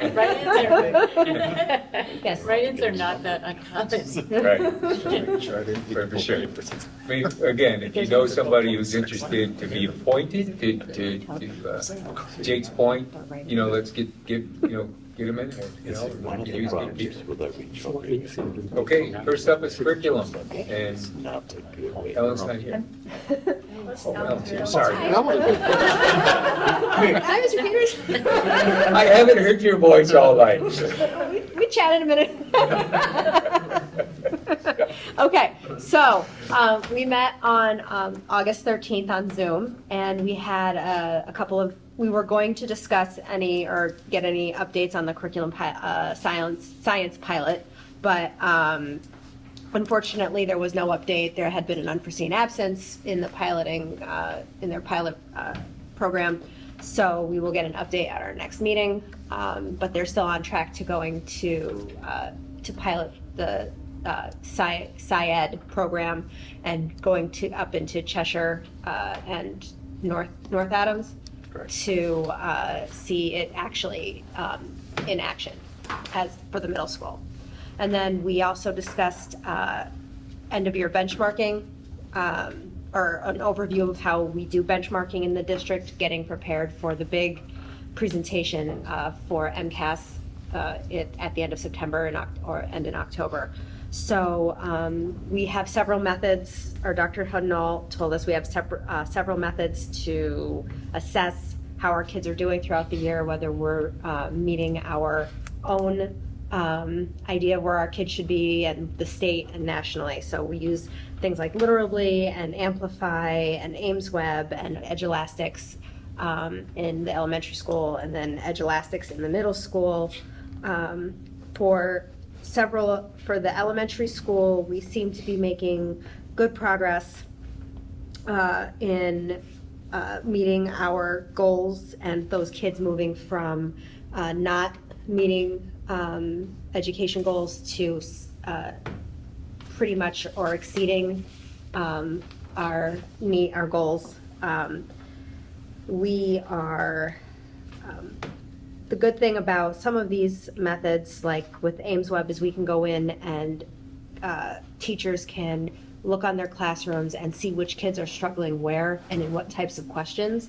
So if there's an issue we're having overall in a particular grade with a certain skill, we can design interventions for that grade level.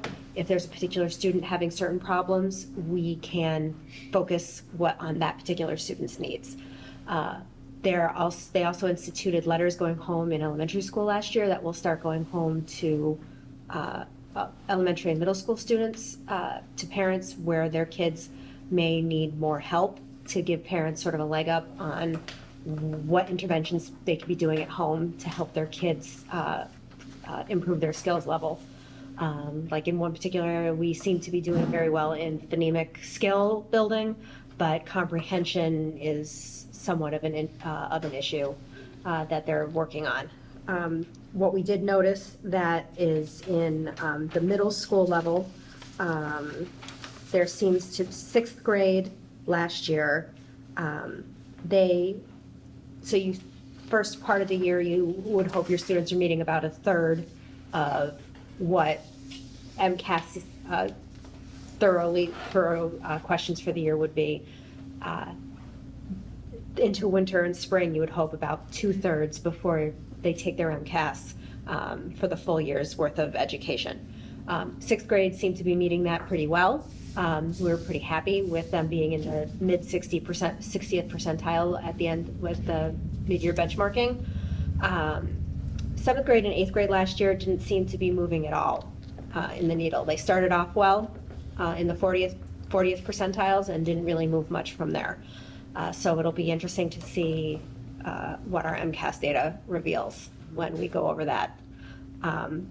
But that is pretty much all we really discussed at the meeting. We will be meeting again September 30th at 7 p.m. where we will be going over slight changes to the student handbooks. We will be getting an update on the science pilot, and we will be going through the unembargoed MCAS data before that presentation comes to the full school committee in October. Any questions? Yeah. None? Thank you. Sorry I missed you. I'll just disappear now. It's okay. It's got a lot to do. Right through you. Hide behind art there. Okay, next up is finance, Paul. All right, so we met on Tuesday this week, the 20th at Wacona. We had a pretty jam-packed agenda, so I'll try to get through all of this. First update to talk about is the landscaping. The committee was formed that a 2-year plan had been designed to address the landscaping issues at Wacona. This plan is currently being implemented to improve the overall appearance and maintenance of our school grounds.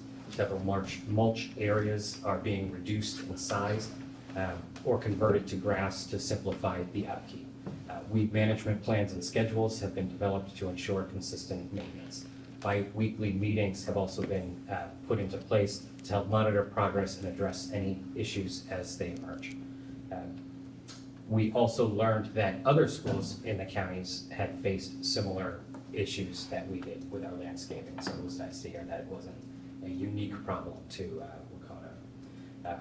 Their solutions also included reducing mulched areas and effective weed control measures that align with our approach. The grounds around Wacona are set to be fully landscaped by the end of this week.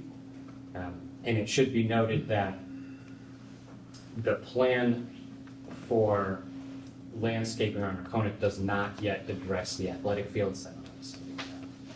We were talking about, we learned that the athletic director hadn't reported significant concerns, but the JV fields and middle school fields do appear to be at the most, do appear to need the most attention. There is a larger discussion that we need to have around budgets for field maintenance, but with the mold issue, we need to really talk about how we are going to allocate our dollars. Any questions on landscaping at this point? Next item was the auditorium, which was already discussed at length. I don't have anything additional to add there.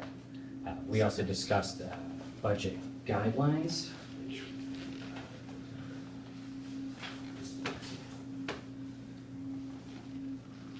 And so we reviewed and discussed the fiscal year 2026 budget guidelines and instructions. The only updates were really to change the dates.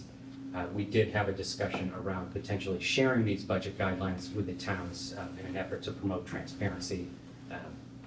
And we plan to do a final review of those budget guidelines at our next Finance Committee meeting. The next item was the budget calendar, which we reviewed, and there was just one combination. There were two items that Greg saw, and it really made sense to just combine them as one. That just talked about how we deliberate on the budget and review it, the final submittal for the committee to review. So no material changes to that calendar. We also got an update on the concession stand. The construction of a new concession stand has been delayed and won't be completed this season due to weather and permitting issues. Given the volunteer nature of the project, scheduling had been a challenge. Booster clubs are exploring temporary concessions options, including potential collaboration with the fire department. The goal is to have the new stand really ready for next fall. They stopped construction completely, or? They haven't started. They get the foundation, and yeah. they got the forms and everything. Okay, It's moving. so it's moving, but The question is, it gonna stop? I don't know if it's going to stop. I don't know if it's gonna stop, but it won't be, it was hopefully gonna be ready for the first game. That's not gonna happen. So, they're gonna continue working, hopefully have it done before winter, but I think that's still a little ambitious right now. It's a lot of volunteer time, so coordination may be tricky. So next is the approval of substitution rates. So be it resolved that the Central Berkshire Regional School Committee approves the rates for substitute teachers and nurses as follows, as recommended by the Finance Subcommittee. And Greg, in looking at my notes, I realized I wrote down $120 per hour. Oh, Whoa. Hey, I think that means like 18. I think I have daily and hourly rates. So I don't know. So what I have is, so for the substitute teachers is $120 per day. Yeah, per day, 135. $135 for the certified retired substitute teachers. Substitute nurses are $26 per hour, and then retired or certified nurses would be $30 per hour. Second. Okay, motion and second. Any questions, comments? Ellen? And how does this compare to what our rate was prior? Yep, so these represent, for the nurses, about a 3% Okay. increase. For teachers, was it certified substitute teachers, it was an 8% increase, but that's because there hadn't been any recent increases in the past couple of years. And then for substitute teachers, uncertified, it was a 3% Okay. increase, which is in line with other districts and sort of development rate. Okay. And it was also discussed that as a district, we don't particularly have issues finding substitute teachers. So we, as a committee, felt that these increases were appropriate. Any other questions? Liz? I'm not sure if you can answer this, but is there a reason that the certified retired substitute teachers hadn't been increased in several years? Surprise. We've been consistent with other districts that a couple of years ago, they set all new rates and we kind of been staying there for a couple of years. So we weren't the only ones not increasing. So we've been still competitive with rates around the county. Mike? Correct me if I'm wrong, but at one time, we weren't paying a difference for whether they were certified or uncertified. It was just a flat rate for a substitute teacher. Was it? It was found a while ago that actually the rates for the substitute teachers, I thought were in policy, like they were set in policy. Right, and that's nothing had been, exactly it. and nothing had been identified or That's- fixed in years. And we said we were gonna look at them more frequently, so yes. Yeah. That's why. All right. Roll call vote, please. Mr. Alpert, Yes. Mr. Case? Yes. Charlotte Crane? Yes. Misty Tomasa? Yes. Dr. Eberwein? Yes. Mr. Emerson? Yes. Mr. Farella? Yes. Mr. Lakatos? Yes. Ms. Ledesori? Yes. Ms. Lounsbury? Yes. Mr. Stewart? Yes. Sarah Tucker? Yes. Mr. Peters? Yes, motion carries. Next item was the approval of special education tuition rate. Be it resolved that the Central Berkshire Regional School District Committee sets the base tuition rate for non-student residents to attend Central Berkshire Regional School District for placement in special education programs at $25,500 for the 2024-2025 school year, as recommended by the Finance Subcommittee. Yeah. Second. Motion and a second. Any questions, discussion? 2,550, right? It's for the full year. It's for the full year. It's Yeah, 25. per student. 25,000? Yeah. Yeah. The previous year was $24,500. So it's just a $1,000 increase, which is about 3%. Which is again in line with other districts.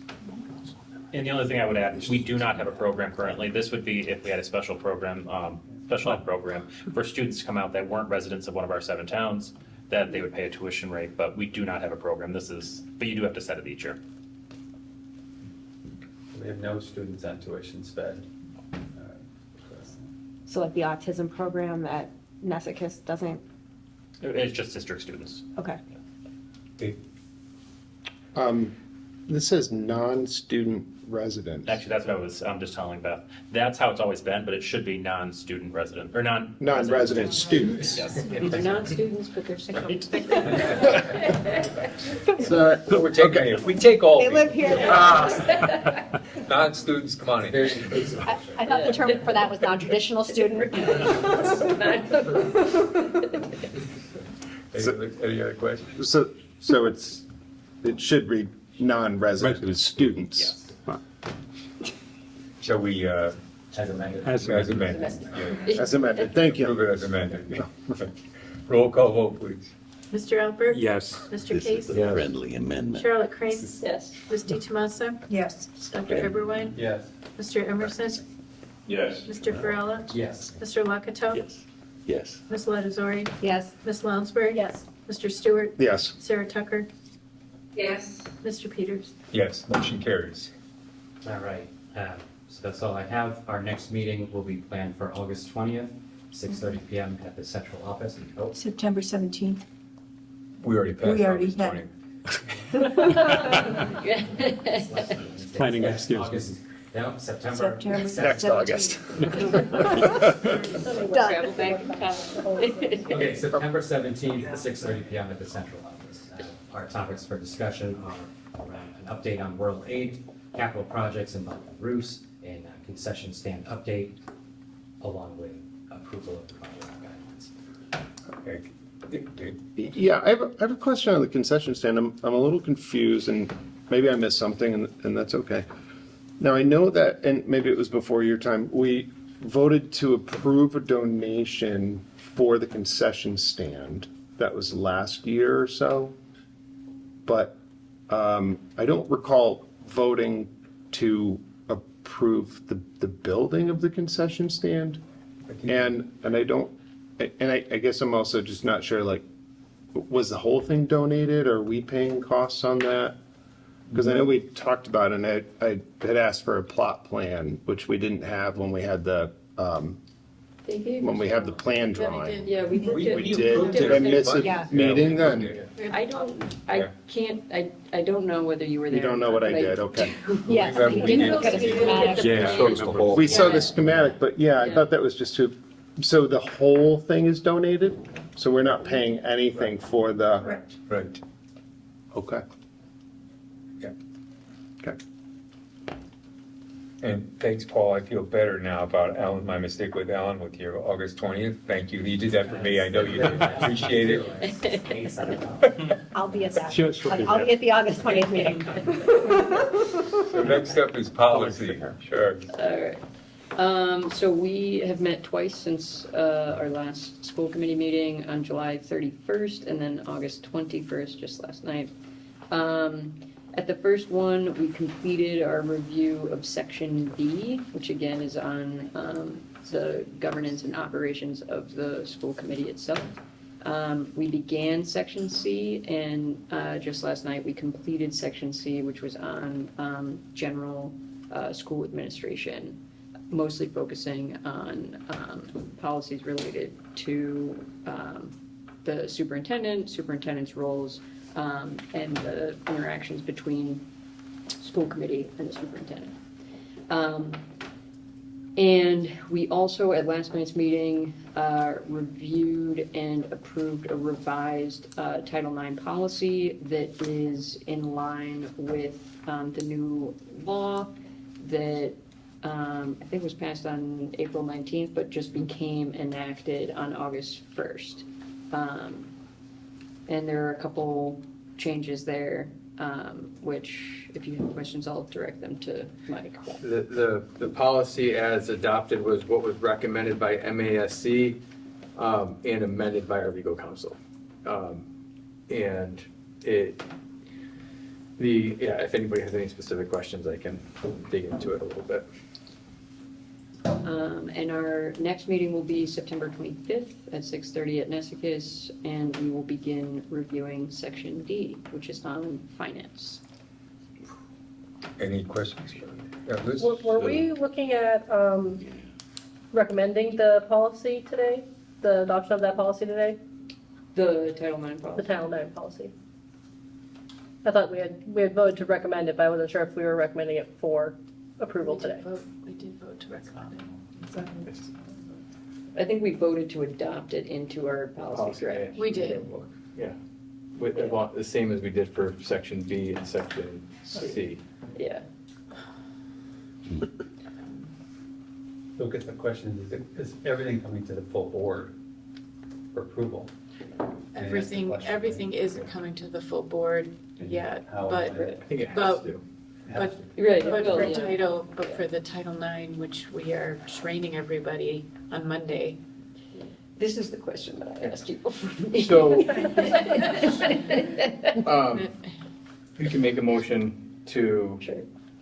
And Because we're training all Yeah. the staff and we have to, it might be wise to. So what I would say is, we have to follow the law. Yeah. Law trumps our policy. Yeah. So at this point, we're following the law. Correct.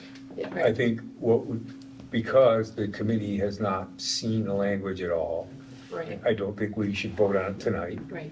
let's get the language out to the committee, and next month we can vote on it. That sounds good. It's not gonna, the law, we can't break the law. So we have to follow the law. This policy just brings it up to the law with some minor changes from our legal counsel.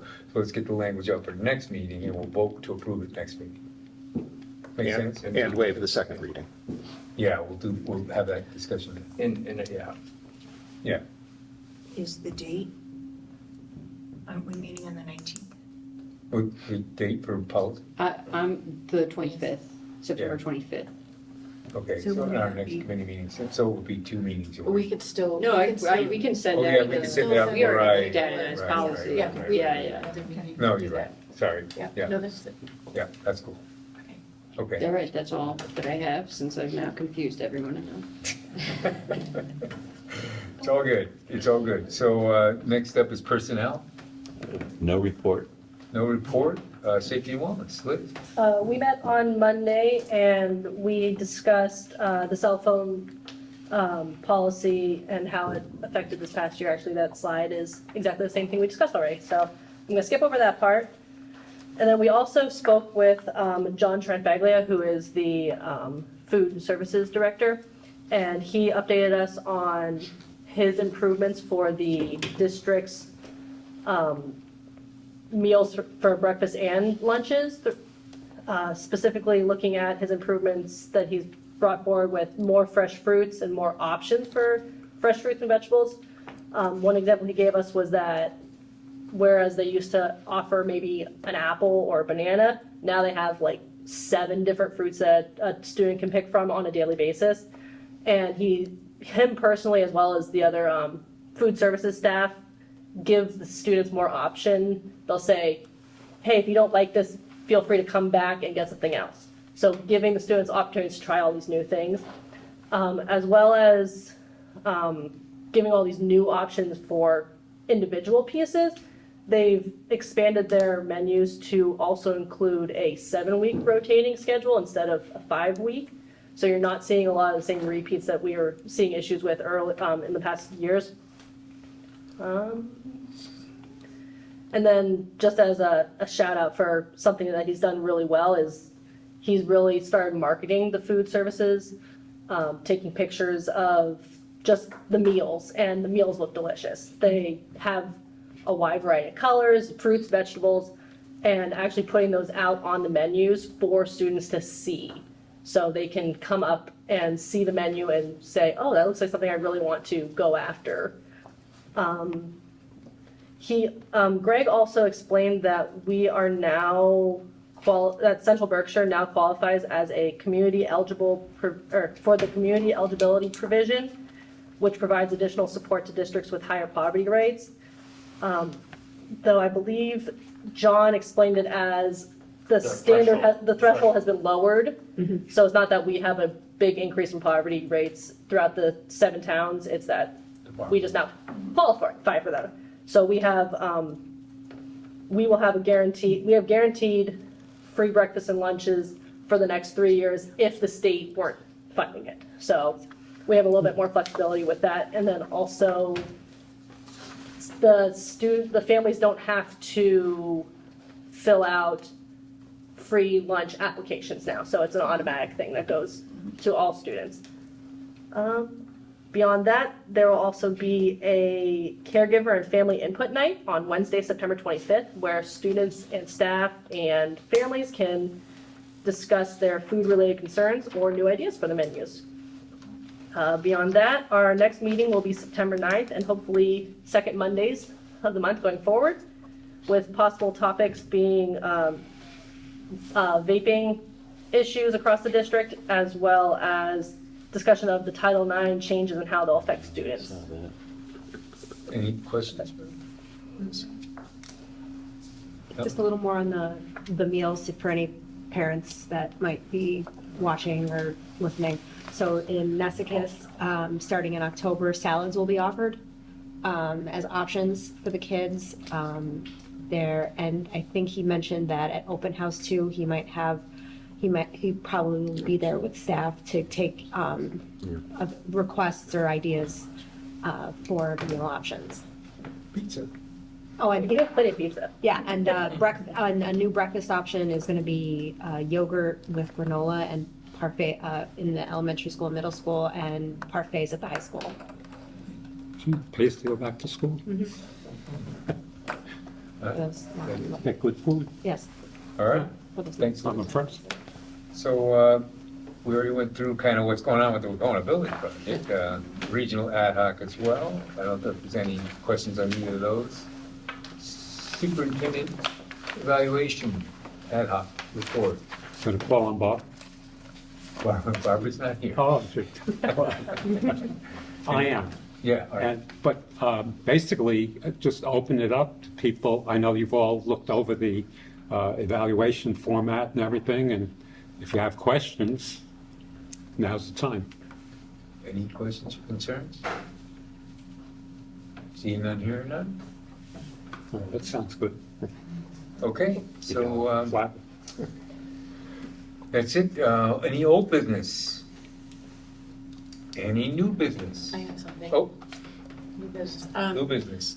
I did want to offer condolences to the Matthews family. So Oh. we have had a food insecurity program for our students for, I don't know how many years. Quite a few years, Quite a few- began quite a- before COVID. Quite a few years. That program was led by Kim Matthews. And as the years have gone on, we have had a real increase in number of families that depended on that. It started out as bags of food, and then we went to cards from Market 32 that had, some healthy food options. And, just a quick little story, and food insecurity is somewhat invisible unless you actually see the cards, but in our case, we mailed out those cards to families. And so again, food insecurity does tend to be, I think, kind of invisible. We have had an increase in poverty, and Kim really took that program on single-handedly. And, one quick little story is I'd run into Walmart, and there was a parent there with two little ones in a cart, saw me. I don't know who that parent was. They knew me. They mentioned my name and got pretty emotional and said, you can't even imagine how much that support has meant to me. So I will share that to the family. But Kim passed away not a few days ago. And so I just wanted to share with everyone that we appreciated her dedication to that program because it meant a lot to Central Berkshire families. So I will share that with her family, but I wanted to make everyone aware that and her children went through Central Berkshire. They were great contributors, not just to food insecurity, but in many other ways, but very quietly and in a very humble way. So I did want to extend condolences to the family. I will do that, but I wanted to make school committee members aware. She was a really active person in the community. She was also president of the CRA board for a number of years, and very active in the CRA as well. She will be missed. Any new business? Or we did that. Just any other people with new business? Good luck next week. Thank you. All right, can I get a motion to adjourn? So moved. Second? Second. Roll call vote, please. Mr. Alter? Yes. Mr. Case? Yes. Charlotte Crane? Yes. Misty Tomasa? Yes. Dr. Eberwein? Yes. Mr. Emerson? Yes. Mr. Farella? Yes. Mr. Locatell? Yes. Ms. Latazori? Yes. Ms. Lounsbury? Yes. Mr. Stewart? Yes. Sarah Tucker? Yes. Mr. Peters? Yes, motion adjourned. Thank you again, everybody. Great discussions.